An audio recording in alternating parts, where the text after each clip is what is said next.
Pelik kan? Anak kita ni boleh hafal semua nama-nama dalam game ni. Tapi bila masuk je bab mengaji, basic huruf pun bukan main susah lagi nak lekat. Isunya bukan pasal anak kita ni tak pandai tau. Isunya mungkin cara penyampaian kita tu yang kadang-kadang tak match dengan cara otak generasi baru ni memproses maklumat. So ada satu jurnal daripada MDPI tahun 2024 mengenai gamification in education. Ada dedahkan satu data yang sangat menarik. Kaedah gamification boleh melonjakkan kadar ingatan dan retention rate pelajar sampai 42% berbanding kaedah konvensional. So bayangkan 42% tau. Ini angka yang sangat signifikan.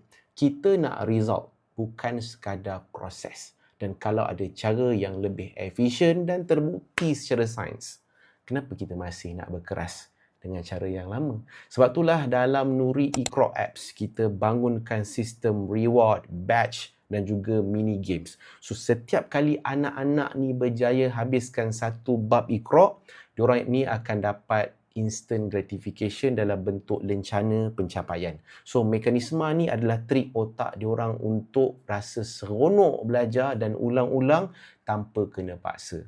Belajar jadi ketagih macam game, tapi bayangkan isinya adalah Al-Quran.